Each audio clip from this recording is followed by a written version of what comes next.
জলস্তর কিছুটা নামলেও সাধারণ মানুষের দুর্ভোগ কমছে না। ভাসছে ঘরবাড়ি, ভাসছে রাস্তাঘাট। ঘাটালের পরিস্থিতি আরও ভয়াবহ। ঘাটাল মাস্টার প্ল্যান কবে হবে, কবে বাস্তবায়িত হবে এই প্ল্যান? এই দুর্ভোগ থেকে কবে মুক্তি পাবেন সাধারণ মানুষ, এই প্রশ্ন করছেন এলাকাবাসী। বর্ষা এলেই বান ভাসে, বাহন বলতে নৌকা। ধসে যাওয়া বাড়িঘর, তলিয়ে যাওয়া জমির জন্য হাহাকার করতে করতে আশ্রয় নেওয়া ফ্লাড সেন্টারে। ফি বছর এটাই যেন ভবিতব্য ঘাটালবাসীর। ভরসা বলতে ভেসে ওঠা শব্দবন্ধ ঘাটাল মাস্টার প্ল্যান।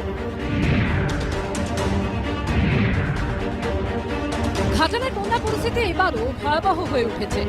জলমগ্ন বিস্তীর্ণ এলাকা, বিদ্যুৎ সংযোগ বিচ্ছিন্ন, দেখা দিয়েছে পানীয় জলের সংকট। উদ্বেগজনক পরিস্থিতি ঘাটাল পৌরসভার 7 নম্বর ওয়ার্ডে। ডুবে গিয়েছে অফিস, স্কুল বাড়ি, রাস্তা এখনো নদী। নৌকায় চড়ে চলছে যাতায়াতের শ্যামপুর এলাকায় সামন্ত পরিবারের বাস। একতলা থেকে জল বের করার কাজে ব্যস্ত গোটা পরিবার। ছাদের ওপরে চলছে রান্না বান্না। বিদ্যুৎ না থাকায় মোকাবিলায় নামানো হয়েছে বিপর্যয় মোকাবিলা বাহিনীকে। কিন্তু কবে বাস্তবায়িত হবে ঘাটাল মাস্টার প্ল্যান? কবে ঘুচবে ঘাটালের মানুষের দুর্দশা? বন্যা পরিস্থিতি খতিয়ে দেখেন মুখ্য সচিব। যে পদক্ষেপ জেলা প্রশাসন থেকে নেওয়া হয়েছে ওর ও ব্যাপারে আমরা সমীক্ষা করলাম। মোটামুটি 10 লাখ থেকে বেশি মানুষ এফেক্টেড আছে। সব রকম পদক্ষেপ নিয়ে ওদের কাছে ব্যবস্থা আপনার পৌঁছে দিতে পারি। অনেক জায়গায় ইনঅ্যাক্সেসিবল আছে, নৌকা নিয়ে যেতে হচ্ছে। আমাদের হেলথ ওয়ার্কার্সরাও বাড়ি বাড়ি যাচ্ছেন হ্যালোজেন্স বা অন্য জিনিসগুলো দেওয়ার জন্য। কবে নামবে জল, কবে কাটবে এই যন্ত্রণা, অপেক্ষায় ঘাটালবাসী।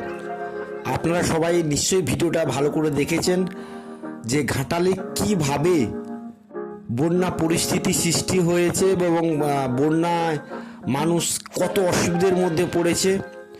তাই আমরা মিলন সংঘের পক্ষ থেকে আমরা সবাই সিদ্ধান্ত নিয়েছি যে ওই দুর্গত ঘাটালবাসী, ঘাটালের দুর্গত মানুষের পাশে গিয়ে আমরা দাঁড়াবো আমাদের সামর্থ্য অনুযায়ী। পাচ্ছেন এই আমাদের মিলন সংঘ ক্লাব। অনেক বন্ধুদের মনে যাচ্ছে মিলন সংঘ ক্লাব কোথায়, তো তাদের জন্য আমরা জানিয়ে রাখছি মিলন সংঘ ক্লাব পূর্ব মেদিনীপুর জেলায় নন্দীগ্রাম থানার 1 নম্বর ব্লক গাংলা গ্রাম।